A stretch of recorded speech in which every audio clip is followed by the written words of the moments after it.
વડોદરામાં ચૂંટણીનો રંગ ચડ્યો. દાવેદારો પ્રમાણપત્ર માટે વીએમસી કચેરીએ દોડધામ. મતદાર યાદીમાં નામ સાબિત કરવા વીએમસી કચેરીએ ભારે ભીડ. 250માંથી 100 પ્રમાણપત્ર ઇસ્યુ.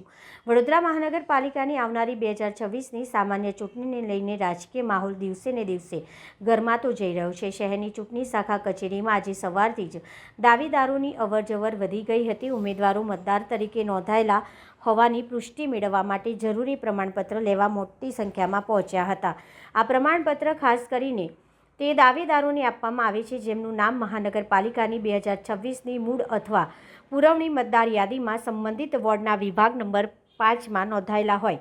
આ દસ્તાવેજ ચૂંટણી પ્રક્રિયામાં અત્યંત મહત્વપૂર્ણ માનવામાં આવે છે કારણ કે તેના આધારે ચૂંટણી અધિકારીઓને ઉમેદવારનું નામ સરળતાથી ચકાસવામાં સહાય મળે છે.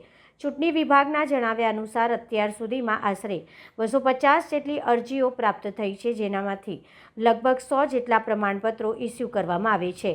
નોંધનીય છે કે ચૂંટણીની સત્તાવાર જાહેરાત થતાં જ આ પ્રક્રિયા શરૂ કરવામાં આવી છે અને નોમિનેશન પ્રક્રિયા પૂર્ણ થાય ત્યાં સુધીમાં આ કામગીરી ચાલુ રહેશે. ચૂંટણીના મેદાનમાં ઉતરવા ઈચ્છુક ઉમેદવારો માટે આ પ્રમાણપત્ર અનિવાર્ય બની ગયું છે, જેના કારણે આગામી દિવસોમાં કચેરીમાં વધુ ભીડ જોવા મળે તેવી શક્યતાઓ છે. વડોદરાની રાજકીય ગતિવિધિઓ હવે પૂર્ણ ઝડપે આગળ વધી રહી છે.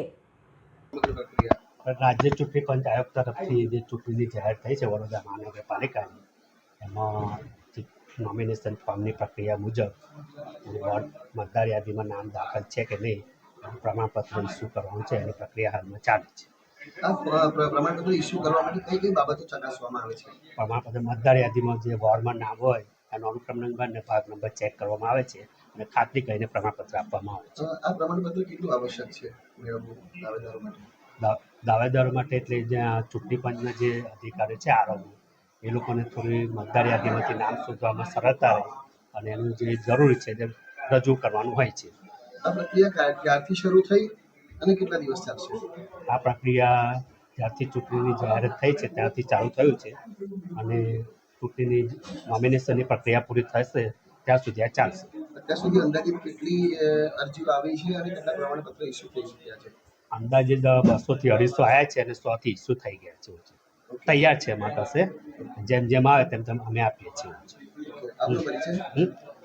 નયન Kumar D Parmar, senior clerk, ચૂંટણી શાખા. મારું નામ જયશ્રીબેન ગાંધી છે. વોર્ડ નંબર 17માં ટિકિટ માગી છે ને હું પ્રમાણપત્ર લેવા આવી છું.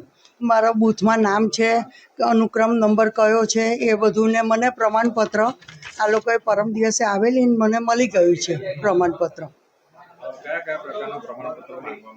આપણે શૌચાલયનું પ્રમાણપત્ર, આવકનો દાખલો ને આપણે તમારા 2 બાળકો છે કે 3 બાળકો છે કેવું છે એનું હું પ્રમાણપત્ર બધા મેં લઈ લીધા છે. ખાલી હવે ફોર્મ એકલું જ લેવાનું છે ને ફોર્મ સબમિટ કરીને આપવાનું છે. શૌચાલયનું પ્રમાણપત્ર માંગવામાં આવે છે, એમાં કઈ તમને એવું લાગે છે કે આ યોગ્ય લાગે છે? હવે એ તો ઉપરથી જે આ લોકોએ એ કર્યું છે એટલે અમારે યોગ્ય લાગે કે ના લાગે, પણ અમારે લાઈને મૂકવાનું ને અમે મૂક્યું છે. એમાં પ્રમાણપત્રમાં શું લખેલું? પ્રમાણપત્રમાં તો કોર્પોરેશનનો હવે અત્યારે મારી કને અહીં નથી, ગાડીમાં છે, નહીં તો હું તમને બતાવત લેટર આપેલો. કયા પક્ષમાંથી તમે આ દાવેદારી કરી? હું કોંગ્રેસ પક્ષમાંથી દાવેદારી કરું છું ને મારા પાર્ટીના ઉપર હું વિશ્વાસ રાખું છું. મને પાર્ટીએ તક આપશે તો અમે ચૂંટણી લડીશું. હું કોંગ્રેસમાંથી, વોર્ડ નંબર 17. ટર્મ કેટલી? પહેલી? હા, બીજી ટર્મ.